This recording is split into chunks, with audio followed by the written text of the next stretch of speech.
In October 2017, I got an email. It was a very good email, one of the best I ever got in my life. It told me that I had passed the online test and I was invited to go audition live for Jeopardy. I got to do that. I was very thrilled, and I've watched that show for like 20 years. I absolutely love it. Fantastic. And normally on any given day, like, if I have all the time in the world, I will watch Jeopardy daily and I will look up random stuff on Wikipedia for like 90 minutes. That's how I get down, all right?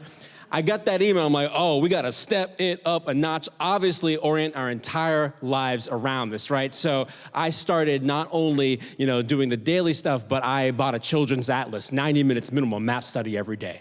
I'm memorizing this line of succession of the English monarchs. I'm doing the Tony Award winners going back 50 years. Intense. I started watching it standing up behind a music stand with a ballpoint pen in my hand. They're trying to get the timing right, just like intense, all right? And I'm just all about this.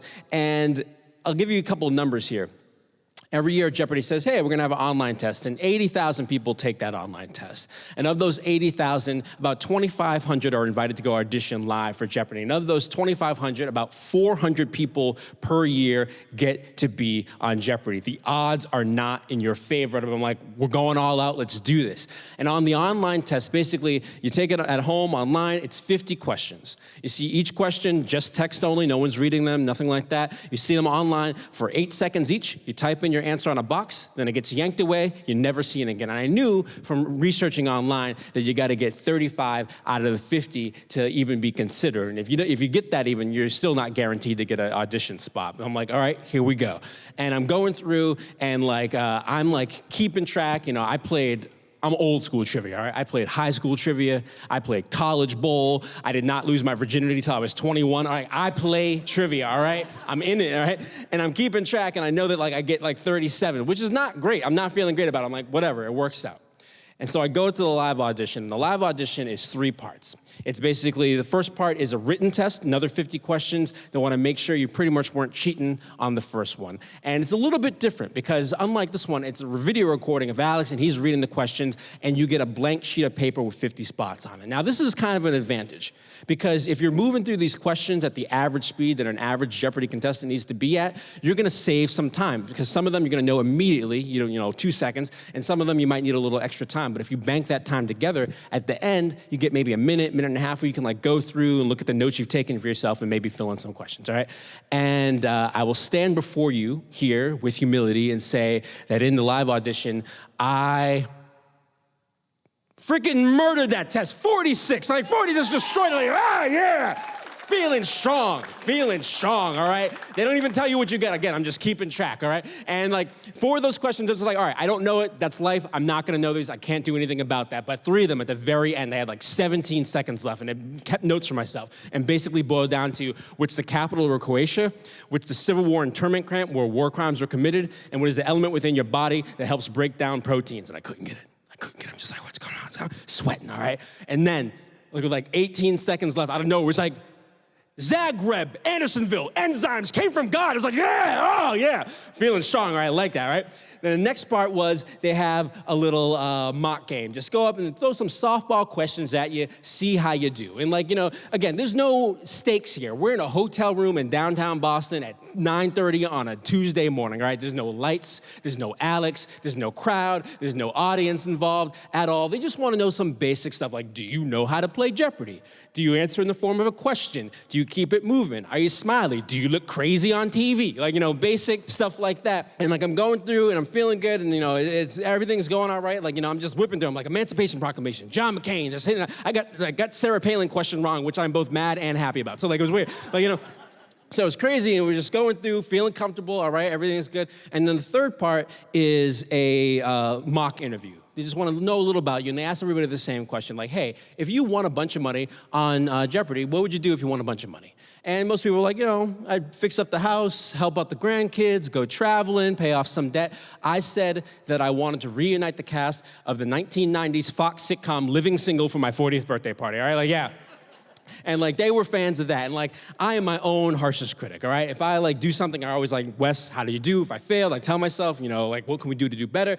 After that, I'm Wes, how do you think you did? I'm I do not think I could have acquitted myself better. Let's continue to study as if we're going to be on Jeopardy, which is a major commitment because they tell you nothing.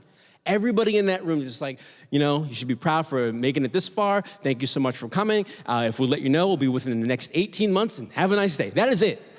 You go home and wait 18 months for a phone call that might never come, all right? And like, do you have any idea what the pressure is of potentially being, just imagine on Jeopardy, what's the best case and worst case scenarios of being on Jeopardy? Best case scenario, and I acknowledge fully that this probably wasn't gonna happen for me, but best case scenario was you go on, you win like 8, 10, 15 games, make $250,000, you get to be on Fallon, you quit your job, you can like write trivia books and do trivia podcasts for the rest of your life. Life is good. Worst case scenario, the greatest fear I've had for my life up until that point was you do not have enough money to compete in Final Jeopardy, and you just have to go away. And I'm like, oh God, what's gonna happen, all right? Like, I was watching a game from that season, and I'm just like, the answer at home, the answer was Harriet Tubman, and I said Sojourner Truth. And I'm just like, what if that happens?